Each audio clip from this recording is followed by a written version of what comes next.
Doctor صاحب میں ضرور جاننا چاہوں گی، ہم مرثیہ نگاری کے حوالے سے بات کریں، عربک لٹریچر سے جو پھر یہ اردو لٹریچر میں یہ روایت ٹرانسفر ہوئی، منتقل ہوئی یا وہاں تک پہنچی، تھوڑا سا اس کا بھی بیک گراؤنڈ بتائیے گا۔ اصل میں مرثیہ تو عرب میں ہر زبان میں ہے۔ مرثیہ بیسیکلی لفظ رسا سے نکلا ہے اور اس کی جمع ہے مراثی۔ ٹھیک ہے۔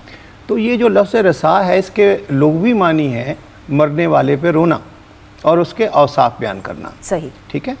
تو عرب میں چونکہ پری اسلام پیریڈ آپ دیکھیں تو عربوں کی نہ کوئی حکومت تھی، عربوں کی نہ کوئی کرنسی تھی، عربوں کی نہ کوئی قومی فوج تھی، عربوں کے پاس نہ کوئی بادشاہ تھا، یعنی یہ اپنے قبیلوں کے سرداروں کے حکم پہ چلتے تھے، قبیلے کے سردار کا حکم ہی فائنل ہوتا تھا اور یہ لڑائیاں کرتے رہتے تھے۔ صحیح۔ ان کے پاس کوئی ذریعہ آمدنی نہیں تھا، صحرا میں اگتا کچھ نہیں تھا، تو فنڈ ریزنگ کا ایک طریقہ جنگ تھی۔ صحیح۔ تو یہ ایک دوسرے پہ حملے کرتے رہتے تھے۔ تو اب عربی میں ایک محاورہ ہے کہ خدا تمہیں صبح کی غارت گری سے بچائے، تو یہ صبح کے وقت حملہ کرتے تھے اور سامان وغیرہ لوٹ لیتے تھے، لوگوں مخالفوں کے بچے اور عورتیں یا مرد قتل کرتے تھے، عورتوں کو بازاروں میں بیچتے تھے۔ یہ پری اسلام ہے۔ صحیح۔ تو ظاہر ہے کہ یہ جو موت کا ریشو ہے آپ دیکھیں کہ وہ بہت زیادہ تھا، بہت زیادہ تھا، تو شاعر کی اہمیت بہت تھی۔ شاعر جو ہے کسی قبیلے میں اس کا پیدا ہو جانا، اس کے لیے چل کے جاتے تھے مبارکباد دینے۔ بالکل صحیح۔ دو موقعوں پہ، ایک موقع پہ جب گھوڑی بچہ جنتی تھی تو مبارکباد دینے جاتے تھے، پھر جب شاعر پیدا ہوتا، پتہ چلتا قبیلے میں شاعر نے جنم لیا، تو مبارکبادیں دیتے اور کہتے کہ تمہاری عزتوں کا رکھوالا، تمہاری زبان، تمہاری آنکھیں، تمہارے کان پیدا ہو گئے ہیں۔ تو یہ اور رشتہ دیتے ہوئے بھی سب سے پہلے صحرا میں پانی کی نشاندہی کرنے والے کو، ٹھیک ہے، اللہ سب سے پہلے شاعر کو رشتہ دیتے اور تیسرے نمبر پہ کاہن کو، جو کہانت کرتا، پروفیسی کرتا تھا۔ صحیح۔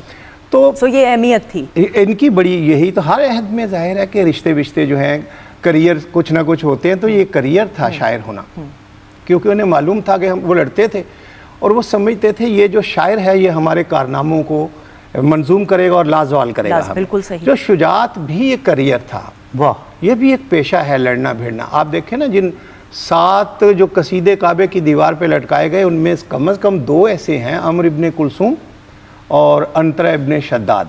یہ وہ ہیں جو 7 معلقات میں سے بھی ہیں اور یہ بہت زیادہ جنگجو بھی ہیں۔ صحیح۔ تو یہ جو شاعر تھا نا، یہ ان کے لیے بہت اہمیت رکھتا تھا۔ تو اس لیے جہاں ڈیتھ ریشو زیادہ ہوگا وہاں مرثیہ بھی ہوں گے۔ بالکل صحیح۔ ایک بی بی ہیں جو مرثیہ نگاری کے حوالے سے بہت مشہور ہیں عرب میں، ان کا نام ہے بی بی خنسا۔ خنسا جو ہیں وہ انہوں نے پری اسلام پیریڈ بھی دیکھا اور جناب اسلام کا پیریڈ بھی دیکھا، اور وہ ہر وقت روتی تھی اور اپنے بھائی سخر کے لیے مرثیہ لکھتی تھی۔ ایک بار حضرت عمر کو لوگوں نے شکایتیں کی کہ بلوائیں، آج ان کا دن بھی ہے حضرت عمر رضی اللہ تعالیٰ عنہ کا، ماشاءاللہ۔ تو انہیں بلوایا گیا تو انہوں نے کہا، عمر جتنا خوبصورت میرا بھائی تھا اور جتنا سخی میرا بھائی تھا، اگر تیرا بھائی ہوتا تو بھی اسی طرح روتا اس کے مرنے کے بعد۔ تو انہوں نے کہا، جا بی بی تم آزاد ہو، تمہارا دکھ ایسا ہے کہ تم بیان کرو اور مرثیہ لکھتی رہو۔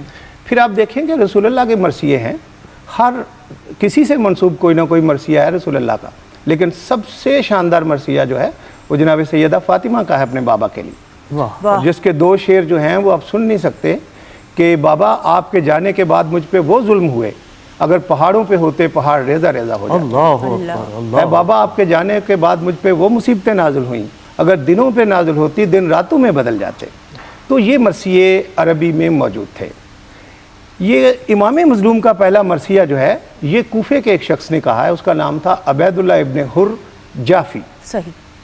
یہ جب آپ مکے سے نکل کے کوفہ جا رہے تھے تو آپ نے رستے میں کچھ لوگوں سے ملاقاتیں کی، لوگ حج پڑھ کے واپس جا رہے تھے، تو رستے میں جہاں جہاں چشموں پہ رکتے تھے، عرب پانی وانی جہاں ہوتا تھا، تو آپ لوگوں کے پاس جا کے کہتے تھے کہ اس طرح مجھ سے یزید جو ہے وہ مجھے پریشرائز کر رہا ہے بیعت کے لیے، تو آپ میرا ساتھ دو۔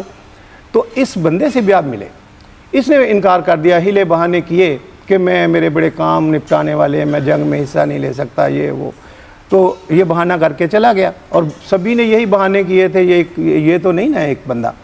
نتیجہ یہ ہوا کہ جب حسین قتل کر دیے گئے، حسین خاک اوڑھ کے سو گئے، اس کو پتہ چلا، یہ پھر اتنا شرمندہ ہوا، اتنا تاسف ہوا اسے